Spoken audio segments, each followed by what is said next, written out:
In a post-NATO world, Germany rearms completely, training over 500,000 people, improving drone logistics, improving general logistics, creating more tanks, and massing forces on Poland's border. They prepare a coastal offensive and a push to Warsaw.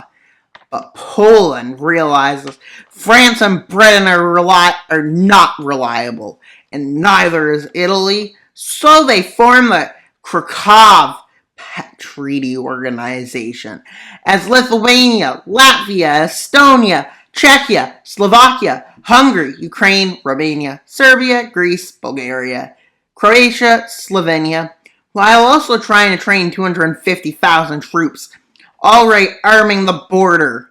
Germany attempts to gain allies like Britain, Italy, Belarus, Turkey, Russia, and Poland gains France and Spain. And Germany manages to get 1 million troops on Poland's border, 150,000 troops on Czechia's border, 300,000 on France's border, and 50,000 troops in Austria. But Poland only has 600,000 troops on the border. Germany attacks Warsaw with drones, and troops advance. Well, grab a bag of popcorn, subscribe, and let's begin with the first offensive, which is before the Krakow Pact joins. Now, that's what I call not drawing on the right layer. That's the worst thing you can do.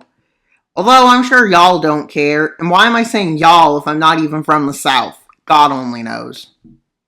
And that's assuming God exists. Well, I hope he does. But he might not. Maybe there's no God. Maybe there's 7 gods. Who knows? But let's get into it with Germany's offensive beginning. And also, Austria's troops in. And well, they move in, quickly moving across the coast and moving in towards Warsaw. With the front becoming like this, and then the Krakow Pact joins. Which is a weird alliance, honestly. Look how weird this alliance is. It looks like the Intermarium idea. Also, this is probably like 2030 or past 2030.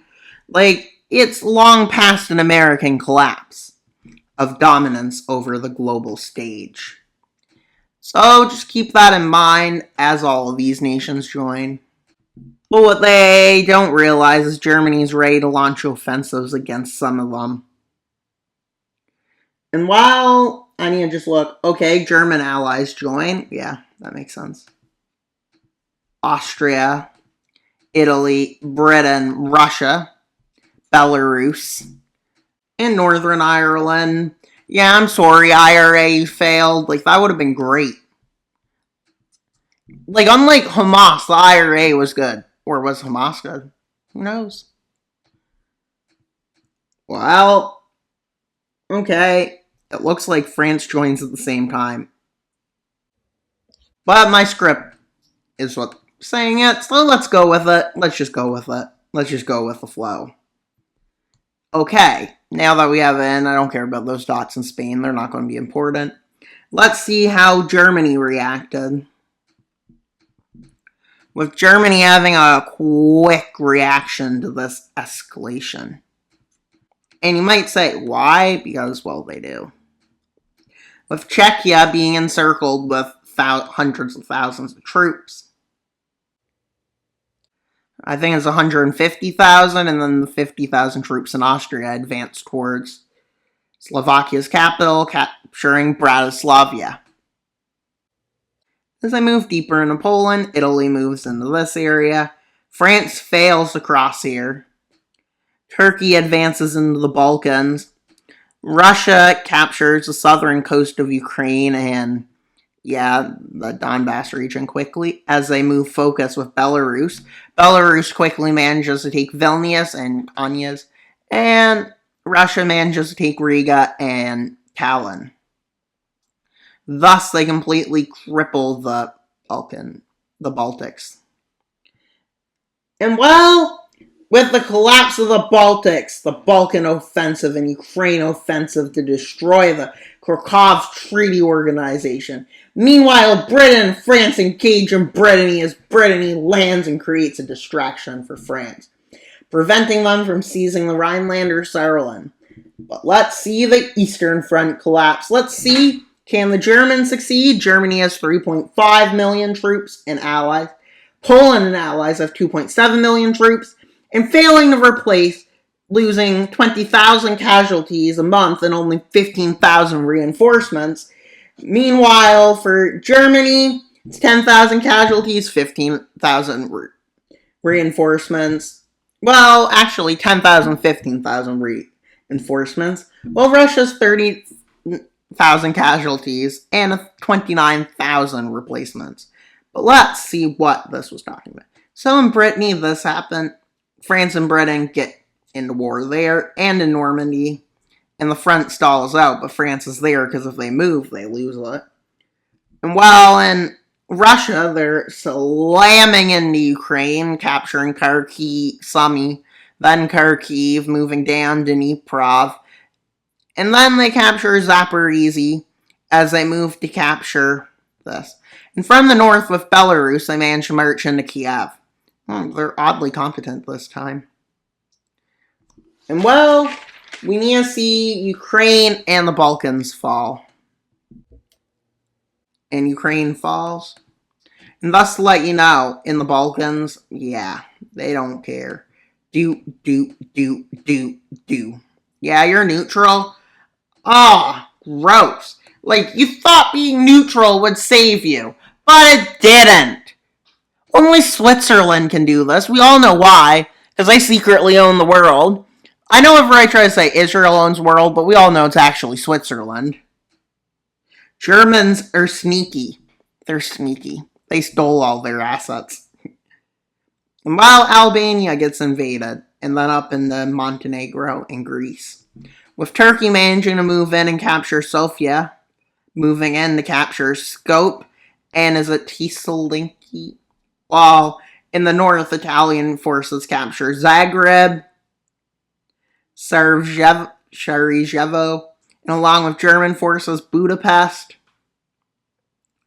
And with Russian forces moving south and managing to capture Chisinau, Moldova, and then they move south and manage to take Mykolaiv. With the Turkish forces finally breaking into Romania, capturing Bucharest, and moving up to link with Russian forces. As in the Slovakia, the front moves, and well, Poland is quite occupied, but Germany and Russia have to take over the Balkans first. Balkans and Eastern Europe first. As you can see, this. But on this front, Italy against France also launched a small offensive. And Britain managed to connect these two fronts with a small German attack, managing to succeed, even though it wasn't even planned to succeed. It was planned to be a distraction, not a success. As Pristina falls with both Italian and Turkish forces, same with Serbia in the Battle of Belgrade and in the Transylvania, with the Hungarian new government, which is pro-German and pro-Russian, manages to do this, as they betray Poland for the first time and we realize Hungary's gone. With Polish collaborators managing to march into Lviv and take it, and from two fronts with Germany's offensive along the coast finally succeeding, as the Battle of Warsaw ends up in German hands, and Russian forces march in. And you can see now where the advantage firmly stands. But now to get into France, they go through Benelux. France definitely suspected it. There's no way they didn't. As they break through in the north. And British forces land in the north. And they manage to take more cities as they push into the south of France. Paris, and the north. And they push from here. managing to encircle Paris. While this is happening, Nance and Rennes falls to British forces as they move down and manage to capture Bordeaux. As they threaten to attack Spain, Spain leaves the war, because why would they fight a losing war? But they know who's going to win. And well, Marseille. Ooh, Marseille. You better have fun. As Italy seizes it and does some Italian fun stuff. They pacify it like Libya. Oh my god, that's evil. Evil. Evil. As Paris falls. France goes white again, because why not? They go Celtic white and surrender. And no. Celtics are definitely better than French. They're definitely better than Brits, too. Like, imagine being a Scot choosing to be a Brit. Like, that's wrong. If you're Scotland, you should be Scotland, not England's private mountains with nice windmills. And Northern Ireland, you should be part of Ireland, but the British came in, slammed you, beat you, manipulated you, and divided your Protestants and Catholics. God. How did they do that? Because they're evil. We all know the English. They're just, Well, let's go to the peace treaty. Oh. Germany. You're getting fat. Germany needs to go on diet at this point. And I mean, they're probably not the only one in the world. Probably like 30% of the world. And also, let's look. Britain annexed Brittany, Normandy, and some lands into France. France became a puppet of them. Italy annexed lands across the Alps into France. Germany annexes a big chunk of Alsace-Lorraine, most of Belgium, all Luxembourg, all Netherlands, giving France a tiny sliver here of Belgium. Such kind. Austria's Anschluss, parts of Slovenia's annexed, all of Czechia's annexed, most of Poland's annexed. Russia annexes the three Baltics, Ukraine to the Dnieper River, Belarus, and parts of Poland, with Russia getting a Ukrainian puppet. Germany takes a puppet in Hungary, Slovakia, and Poland. That becomes theirs. Britain and Germany both puppet here.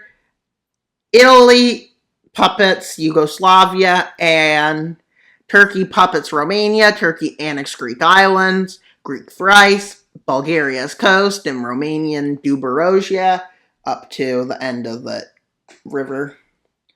But Romania got a bit of land for losing quite a bit of land to Hungary. Why did Hungary get fat? Because they did. And Poland stole Lviv. Oh, there's a lot of stuff going on. It's a mess.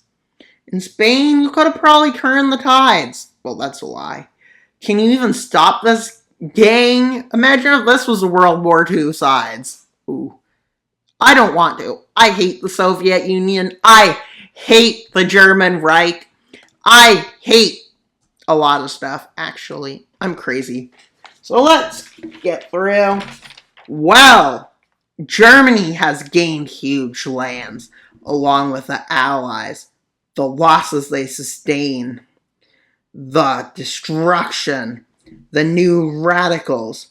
You can own a continent, but simply put, it'll be like Northern Ireland in the 90s, Yugoslavia during World War II, the slaves in Haiti in the 1800s, or Hamas rising after years of occupation, or Serbs in Bosnia and Croatia in the 90s. The hold is fragile. Empires rise and fall. Power swaps, nothing lasts.